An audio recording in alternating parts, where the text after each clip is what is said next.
বন্ধুরা, ভারত বহুবার চেষ্টা করেছে, কিন্তু প্রত্যেকবার ফলাফল একই বেরিয়ে এসছে, যার জন্য এখন ভারতের রাগ সব দেশের ওপর পড়তে দেখতে পাওয়া যাচ্ছে। আর ভারত রেগে গিয়ে একটা অনেক বড় স্টেটমেন্ট দিয়েছে, যার বিরুদ্ধে এখনই অ্যাকশন নিয়ে সংযুক্ত রাষ্ট্র যদি সেটাকে না শোধরায় কোনো বড় পদক্ষেপ নিতে পারে, যার জন্য অন্তরাষ্ট্রীয় স্তরে সবকিছু চিরকালের জন্য বদলে যাবে। ভারত সবসময় চেষ্টা করে এসছে অন্তরাষ্ট্রীয় সংগঠন যেমন সংযুক্ত রাষ্ট্রের গরিমাকে বজায় রাখতে, আর এটাকে পরিবর্তিত সময়ের সঙ্গে সঙ্গে কিভাবে শক্তিশালী করে রাখা যায় সেদিকে নজর রেখেছে, যাতে বিশ্বে সবসময় শান্তির মহল বজায় থাকে। যেহেতু বিশ্ব পরিবর্তিত হচ্ছে, কিন্তু সংযুক্ত রাষ্ট্র তার কাজ করার পদ্ধতিকে বদলাচ্ছে না। এর জন্যই সংগঠনে পরিবর্তন আনার অনেক প্রয়োজন রয়েছে, যার জন্য ভারত এই সমস্ত দেশকে একটা আলটিমেটাম দিয়ে অনেক বড় বয়ান দিয়েছে। ভারত এই কথাটা পরিষ্কারভাবে বলেছে, আমরা এটা দেখে খুবই অবাক হচ্ছি,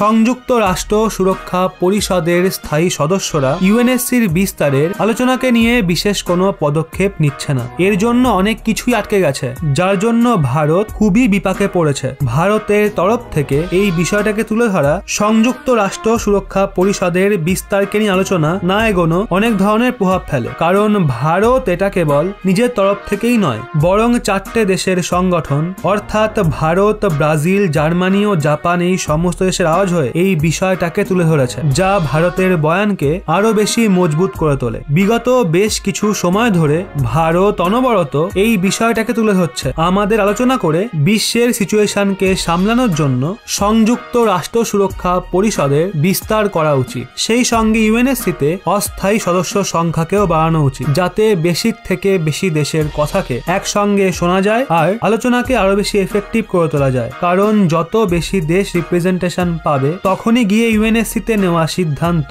বিশ্ব স্তরে অ্যাকসেপ্টেবল হবে। কিন্তু এই কথাতে কোনো সন্দেহ নেই যে এই কথাটা ভারত বিগত কয়েক বছর ধরে বলছে, আর প্রত্যেকবার একই জিনিস হয়। ইউএনএসসির স্থায়ী সদস্যরা ভারত এবং সমস্ত দেশকে আশ্বাস দেয় আলোচনা করেই সংগঠনের বিস্তার করা হবে, কিন্তু প্রতিবারই কোনো অ্যাকশন নেওয়া হয় না, যেটাকে দেখে এখন বিশ্ব স্তরে ভারতের ক্ষোভ ভালো মতো চোখে পড়ছে। আর ভারত এখন এটা বলা শুরু করে দিয়েছে, অনেক হয়েছে, আমাদের কোনো না কোনো অ্যাকশন নিতেই হবে। কিন্তু এখন এখানে প্রশ্ন এটা ওঠে, ভারত এখানে কি করতে পারে? কারণ স্থায়ী সদস্য দেশগুলো নিজের শক্তিকে অন্যান্য দেশের সঙ্গে ভাগ করতে চায় না। এক্ষেত্রে ভারতের কাছে বিকল্পই বা কি বেঁচে থাকে? তাহলে বন্ধুরা শুনুন, ভারতের কাছে অনেকগুলো বিকল্প আছে, যেগুলোর মধ্যে সবচেয়ে শক্তিশালী বিকল্প এটা হতে পারে ভারত সংযুক্ত রাষ্ট্র সুরক্ষা পরিষদের বহিষ্কার করুক, আর এই সংগঠনকে ছেড়ে অন্য একটা সংগঠন বানাক, যেখানে বেশি থেকে বেশি দেশ রিপ্রেজেন্টেশন পায়, বা ভারত অন্য কোনো মজবুত পদক্ষেপ নিতে পারে,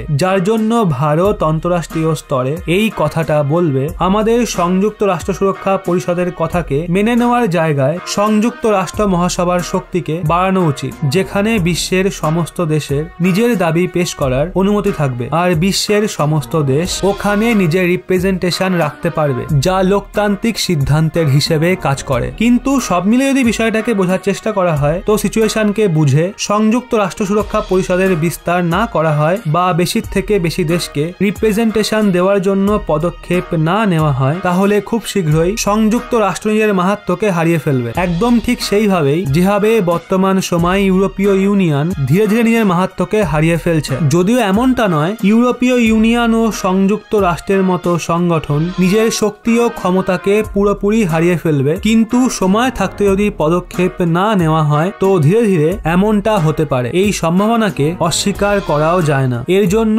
বিশ্বে শান্তি ব্যবস্থা যাতে বজায় থাকে, সেটাকে সুনিশ্চিত করার জন্য সংযুক্ত রাষ্ট্র সুরক্ষা পরিষদের বিস্তার ও সংযুক্ত রাষ্ট্রের রিফর্ম অত্যন্ত জরুরি। তো বন্ধুরা, এই নিয়ে কি আপনারা ভারতের সঙ্গে একমত? জয় হিন্দ কমেন্টের মাধ্যমে জানিয়ে দিন।